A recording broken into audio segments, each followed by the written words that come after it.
সুপ্রিয় ছাত্রছাত্রীরা কেমন আছো তোমরা সবাই? আশা করছি সবাই অনেক, অনেক ভালো আছো এবং সুস্থ আছো।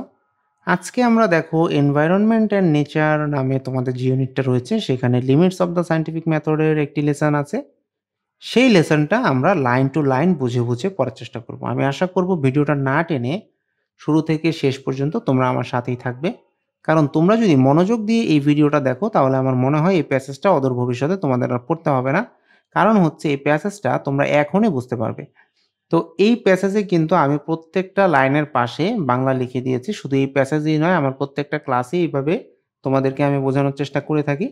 কারণ আমার মনে হয় যে একটা ইংলিশ লাইনের পাশে যদি বাংলাটা না থাকে তাহলে তোমাদের অনেকেরই প্যাসেজটা বুঝতে সমস্যা হয় এবং আগ্রহ হারিয়ে ফেলার একটা সুযোগ কিন্তু থাকে। তো এই কারণে আমি প্রত্যেকটা লাইনের সাথে বাংলা যে মিনিং গুলো রয়েছে সেগুলো কিন্তু এড করে দেওয়ার একটা চেষ্টা করি।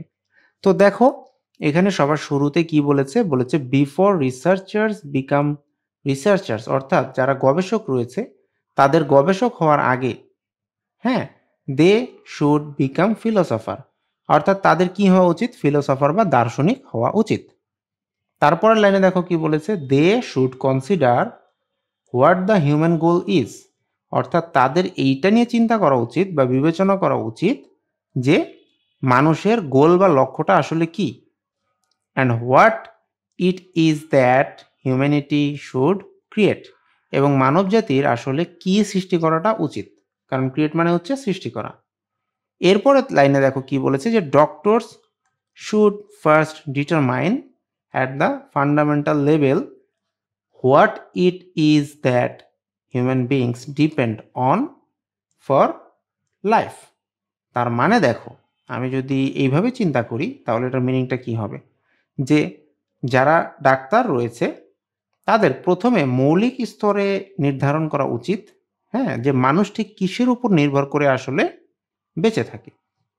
তারপর বলছে যে in applying my theories to farming, অর্থাৎ কৃষিতে আমার তত্ত্বগুলো প্রয়োগ করতে গিয়ে আই হ্যাভ বিন এক্সপেরিমেন্টিং, হ্যাঁ, যে আমি পরীক্ষা নিরীক্ষা করেছি, কারণ এক্সপেরিমেন্ট মানে কিন্তু পরীক্ষা নিরীক্ষা করা।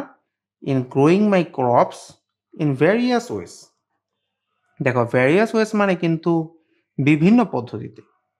Always with the idea, always মানে হচ্ছে সবসময়, উইথ দ্য আইডিয়া মানে কিসের idea? Of developing a method close to the nature. তার মানে দেখো কি দাঁড়ালো, আমার যে তত্ত্ব বা থিওরি সেগুলো কৃষিতে প্রয়োগ করতে গিয়ে আমি প্রকৃতির কাছাকাছি একটি পদ্ধতি তৈরির লক্ষ্যে নানাভাবে ফসলের উপর কি করেছি, বা ফসল উৎপাদনের উপরে পরীক্ষা করেছি।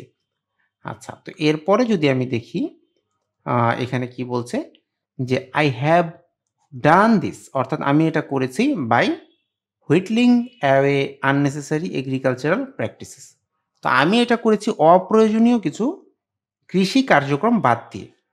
দেখো এখানে বলেছে যে মডার্ন সায়েন্টিফিক এগ্রিকালচার, অর্থাৎ আধুনিক যেই কৃষি রয়েছে বা বৈজ্ঞানিক কৃষি রয়েছে, অন দ্য আদার হ্যান্ড, অন্যদিকে হ্যাজ নো সাচ ভিশন, অর্থাৎ অন্যদিকে আধুনিক বৈজ্ঞানিক কৃষির কিন্তু এমন কোনো দৃষ্টিভঙ্গি নেই।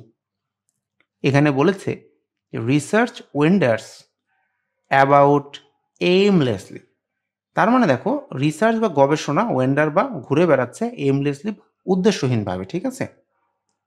ইচ রিসার্চার মানে প্রত্যেক গবেষক যারা রয়েছে, সিং অর্থাৎ যারা দেখছে, just one part of the infinite array of natural factors which affect harvest years.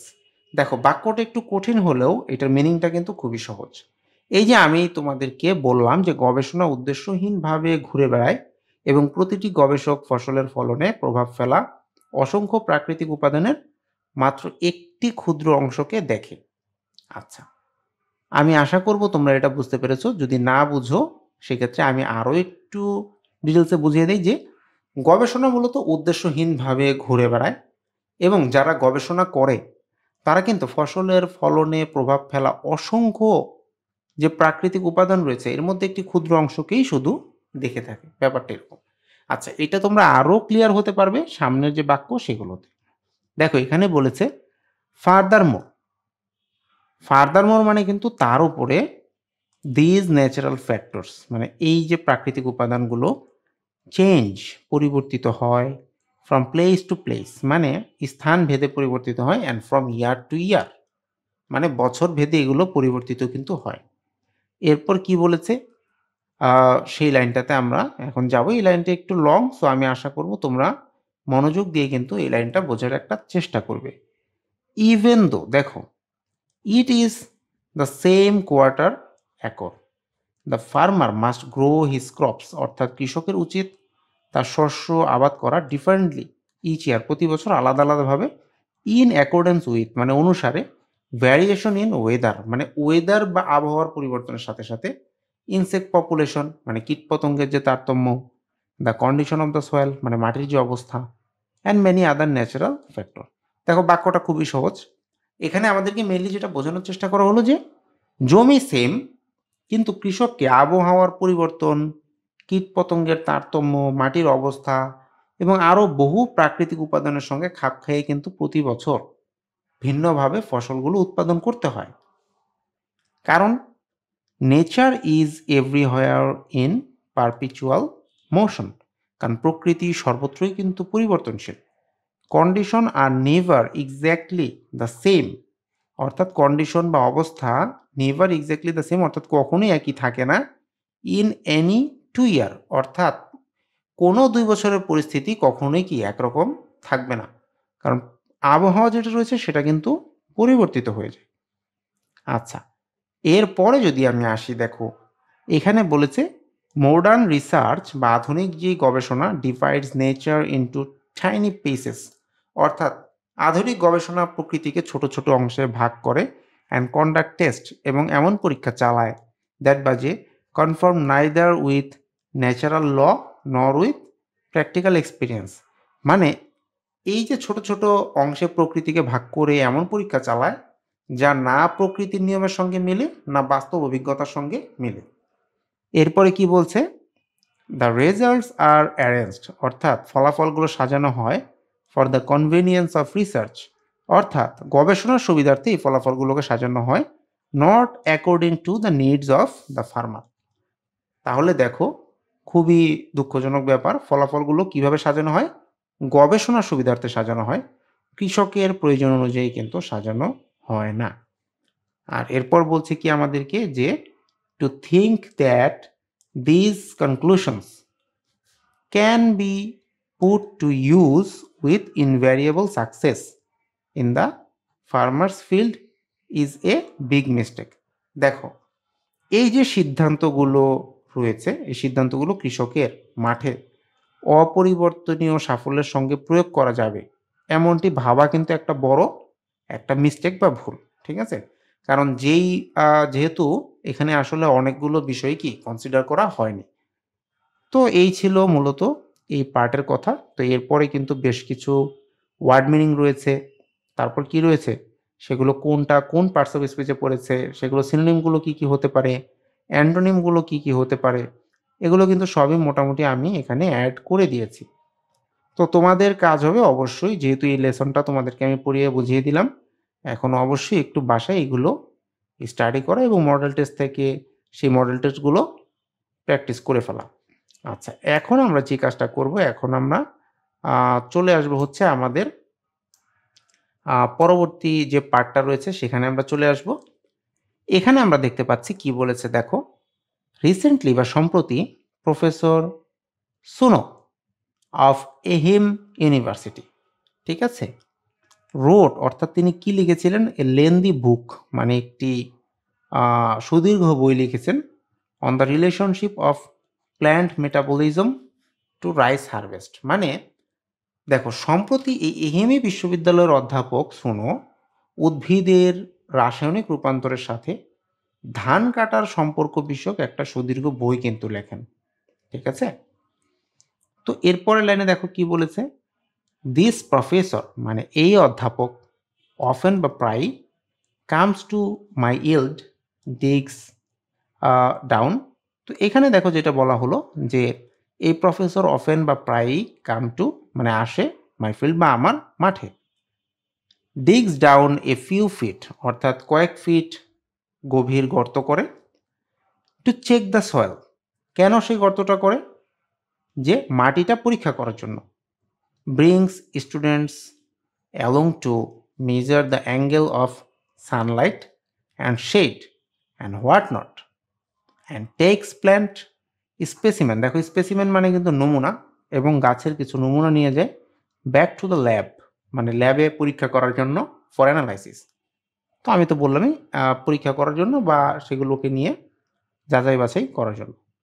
তো দেখো এখানে আমরা বাংলা করে লিখেই দিয়েছি যে অধ্যাপক প্রায়ই আমার মাঠে আসেন, কয়েক ফুট খনন করে মাটি পরীক্ষা নিরীক্ষা করেন, কয়েকজন শিক্ষার্থী সাথে এনে সূর্যালোক ও ছায়ার কোণ পরিমাপ করেন, এবং আরও অনেক কিছুই করেন। তিনি উদ্ভিদের বিশ্লেষণের জন্য পরীক্ষাগারে উদ্ভিদের নমুনাও নিয়ে যান। এটাই ছিল মোটামুটি এই লাইনের যে বক্তব্য সেটা। আচ্ছা, এরপরে যদি আমি আসি, দেখো কি বলেছে এখানে আমাদেরকে। I often ask him, often মানে তো প্রায় তোমরা সবাই জানো, আস্ক হিম মানে তাকে জিজ্ঞেস করি। আমি প্রায়ই তাকে কি জিজ্ঞেস করি? When you go back are you going to try non cultivation direct seeding? মানে হচ্ছে দেখো আমি প্রায়শই তাকে জিজ্ঞেস করি, আপনি ফিরে গিয়ে কি চাষ না করে সরাসরি বীজ বপন করবেন?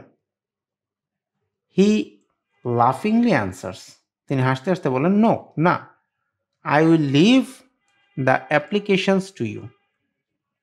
অর্থাৎ তিনি হাসতে হাসতে কি বলেন, না, এই পদ্ধতি প্রয়োগের দায়িত্ব আমি তোমার ওপরে ছেড়ে দেব। I am going to stick to research, আমি গবেষণার কাজেই নিযুক্ত থাকব। So that is how it is, তো এটি এমনই। আচ্ছা, এরপরে যদি আমি আসি, এখানে আমি দেখতে পাচ্ছি কি বলেছে যে you study the function of the plants metabolism and its ability to absorb nutrients from soil, write a book and get a doctorate in agricultural science। মানে আপনি উদ্ভিদের যে বিপাকীয় কার্যাবলী, মানে যেটাকে আমরা প্ল্যান্টস মেটাবলিজম বললাম সেটা, এবং এর মাটি থেকে পুষ্টি শোষণের যে সক্ষমতা, এই বিষয়ে পড়াশোনা করবেন, বই লিখবেন, এবং কৃষি বিজ্ঞানে কি করবেন, ডক্টরেট ডিগ্রি অর্জন করবেন। But do not ask if your theory of assimilation is going to be relevant to the yield। তার মানে কিন্তু কখনোই এটা জিজ্ঞেস করবেন না যে ফসল ফলনে আপনার এই সংশ্লেষণের তত্ত্ব কতটুকু প্রাসঙ্গিক, ঠিক আছে, মানে কতটুকু আসলে প্র্যাকটিক্যাল হচ্ছে সেটা। আচ্ছা, এরপরে যদি আমি আসি, এখানে আমি দেখতে পাচ্ছি ইভেন ইফ মানে এমন কি, যদি you can explain how metabolism affects the productivity of the top leaf when the average temperature is 84 degree Fahrenheit, there are places, অর্থাৎ সেখানে কিছু জায়গা রয়েছে where the temperature is not 84 degrees। তার মানে যদি আপনি এটা ব্যাখ্যা করতে সক্ষম হন যে 84 ডিগ্রি ফারেনহাইট গড় তাপমাত্রায় কিভাবে বিপাকীয় কার্যাবলী শীর্ষ পাতার উৎপাদনশীলতাকে প্রভাবিত করে। তবে এমনই স্থান আছে যেখানে আসলে তাপমাত্রাটা 84 ডিগ্রি নয়। তার মানে কি, দেখো সিচুয়েশনটা কিন্তু সবখানে একই নয় যে তোমার থিওরিটা আসলে সবখানে সমানভাবে ইফেক্ট করবে। তারপর বলেছে অ্যান্ড ইফ, এবং যদি the temperature is 84 degrees in Ehime this year, এই বছর, next year it may only be 75 degrees. তার মানে এহিমিতে এখন তাপমাত্রা 84 হলেও পরের বছর কিন্তু সেটা 75 হতে পারে, তাই না? সো তুমি যে থিওরিটা অ্যাপ্লাই করতে বলছো সেটা কিন্তু সবসময় রিলেভেন্ট নাও হতে পারে। তারপরে দেখো কি বলা হচ্ছে যে to say that simply stepping up metabolism will increase starch formation and produce a large harvest is a mistake। তার মানে দেখো এখানে আসলে কি বোঝানো হচ্ছে যে এটা বলাটা ভুল হবে যে বিপাকীয় কার্যাবলী বৃদ্ধি পেলেই শ্বেতসার গঠনটা বৃদ্ধি পাবে, ঠিক আছে, এবং উচ্চ ফলন হবে। তো বিপাকীয় কার্যাবলী বাড়লেই যে আসলে ব্যাপারগুলো এরকম হবে এবং উচ্চ ফলন হয়ে যাবে, ব্যাপারটা কিন্তু তা আসলে না। এখানে বলা হচ্ছে দ্য জিওগ্রাফি মানে ভূতত্ত্ব অ্যান্ড টপোগ্রাফি মানে ভূসংস্থান of the land, the condition of the soil মানে মাটির অবস্থা, ইটস স্ট্রাকচার এটার যে গঠন, টেক্সচার মানে গঠন বিন্যাস, ড্রেনেজ মানে প্রাণী নিষ্কাশনের যে ব্যাপারটা, এক্সপোজার টু সানলাইট। তার মানে কি দেখো সানলাইট বা সূর্যের আলো কতটুকু পাচ্ছে, ইনসেক্ট রিলেশনশিপ মানে পোকামাকড়ের উপস্থিতি, the variety of seed used মানে কি ধরনের বীজ সেখানে ব্যবহার করা হচ্ছে, দ্য মেথড অফ কাল্টিভেশন মানে চাষের যে পদ্ধতি, truly and infinite variety of factor must all be consider.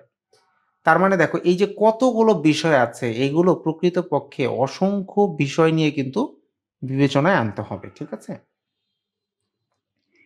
আচ্ছা, এরপরে যদি আমি আসি, দেখো এখানে আছে এ সায়েন্টিফিক টেস্টিং মেথড মানে একটা বৈজ্ঞানিক টেস্টিং বা পরীক্ষার পদ্ধতি হুইচ টেকস, তারপর কি বলেছে দেখো, all relevant factors into account is an impossibility. তার মানে দেখো সকল প্রাসঙ্গিক বিষয় বিবেচনায় সক্ষম এমন একটা বৈজ্ঞানিক পরীক্ষা পদ্ধতি কিন্তু অসম্ভব, কারণ প্রত্যেকটারই কিন্তু কি রয়েছে, লিমিটেশন রয়েছে।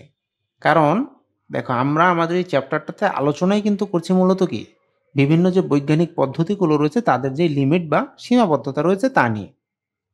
আচ্ছা, তো এরপরে দেখো কি বলেছে, you hear a lot of talk, অর্থাৎ আপনি অনেক কথা শুনবেন these days about the benefits of the good rice movement মানে আপনি ভালো ধানের আন্দোলন, অ্যান্ড দ্য গ্রিন রিভলিউশন মানে সবুজ বিপ্লব, এগুলোর যে সুবিধাবলী সেগুলো সম্পর্কে অনেক কথাই শুনতে পান। বিকজ কারণ these methods depend on weak improved seed varieties, it becomes necessary for the farmer to apply chemicals and insecticides 8 or 10 times during the growing season. তার মানে দেখো এই লং বাক্যটি দিয়ে আসলে কি বোঝানো হয়েছে, যেহেতু এসব প্রক্রিয়া নির্ভর করে দুর্বল উন্নত বীজ জাতের উপরে, তাই উৎপাদনকাল সময়ে কৃষককে ৮ বা ১০ বার রাসায়নিক দ্রব্যাদি এবং কীটনাশক কিন্তু প্রয়োগ করতে হয়, ঠিক আছে?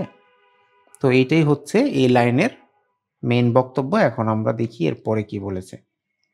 আচ্ছা, এরপরে দেখো বলেছে যে ইন এ শর্ট টাইম মানে খুব অল্প সময়ের মধ্যে the soil is burned clean of micro organisms and organic matter. তাহলে দেখো এখানে মেনলি যেটা বোঝানোর চেষ্টা করা হচ্ছে যে অল্প সময়ের মধ্যে মাটিকে ক্ষুদ্র অণুজীব ও জৈব পদার্থ মুক্ত কিন্তু করা হয়। হ্যাঁ, তো এই যে মাইক্রো অর্গানিজমগুলো রয়েছে এগুলোকে একদম ক্লিন করে ফেলা হয় এবং কি বলা যেতে পারে জৈব পদার্থ মুক্ত করে ফেলা হয়। হ্যাঁ, খুবই আসলে দুঃখজনক একটা ঘটনা। The life of the soil is destroyed তার মানে মাটির যে লাইফ বা জীবন সেটা কিন্তু একদমই কি ধ্বংস করে দেওয়া হয় বা নষ্ট করে দেওয়া হয়। Crops come to be dependent on nutrients added from the outside in the form of chemical fertiliser. তার মানে দেখো মাটির জীবন যেহেতু নষ্ট করা হচ্ছে, সো ফসলগুলোকে বাইরে থেকে রাসায়নিক সার আকারে যোগ করা পুষ্টির উপরে কিন্তু নির্ভরশীল করে ফেলা হচ্ছে, ঠিক আছে? তো এরপরে যদি আমরা দেখি যে কি বলা হচ্ছে, তাহলে আমরা দেখতে পারবো যে it appears that things go better when the farmer applies scientific techniques. তো এর মিনিংটা তাহলে কি দাঁড়ালো দেখো, যে ইট অ্যাপিয়ার্স দ্যাট মানে মনে হয় যে থিংস গো বেটার মানে জিনিসগুলো ভালো হয়, হোয়েন বা যখন the farmer applies scientific technique মানে ফার্মার বা কৃষকরা যখন বৈজ্ঞানিক পদ্ধতিগুলোকে প্রয়োগ করে। বাট বা কিন্তু this does not mean that এর অর্থ এই নয় যে science must come to the rescue. হ্যাঁ, তো ব্যাপারটা হচ্ছে যেটা এখানে মিনিং করানো হচ্ছে যে কিন্তু এর অর্থ এই নয় যে বিজ্ঞান অবশ্যই রেস্কিউ করতে আসবে, because the natural fertility is inherently insufficient. তার মানে এই যে আমরা পড়লাম যে ফসলগুলো নির্ভর হয়ে পড়ছে কিসের উপরে, অবশ্যই কেমিক্যাল ফার্টিলাইজারের উপরে, কিন্তু এইখানে যেটা আমাদেরকে বলা হচ্ছে যখন কৃষক এই বৈজ্ঞানিক পদ্ধতিটা প্রয়োগ করে জিনিসগুলি ভালো হয় বলে মনে করছে, সো প্রাকৃতিক উর্বরতা ক্ষতিগ্রস্ত হওয়ার কারণে এটি নয় যে বিজ্ঞানকে এসে পরিত্রাণটা দিতে হবে, ঠিক আছে? ইট মিনস দ্যাট মানে এটার মানে হলো যে rescue is necessary because the natural fertility has been destroyed. তো সেই পরিত্রাণটা কেন দরকার হয়? কারণ প্রাকৃতিক উর্বরতাটা ধ্বংস হয়ে গিয়েছে। ঠিক আছে? By spreading straw, growing clover, and returning to the soil all organic residues, the earth comes to possess all the nutrients needed to grow rice and winter grain in the same field year after year. তাহলে দেখো এই বাক্যটা আসলে কি meaning দাঁড় করাচ্ছে। খড় বিছিয়ে ক্লোভার চাষ করে এবং জমিতে সব জৈব অবশিষ্টাংশ ফিরিয়ে দেওয়ার ফলে একই জমিতে কিন্তু বছরের পর বছর ধান ও শীতকালীন শস্য জন্মানোর জন্য মাটির প্রয়োজনীয় সব পুষ্টির অধিকারিতা ফিরে পায়। ঠিক আছে?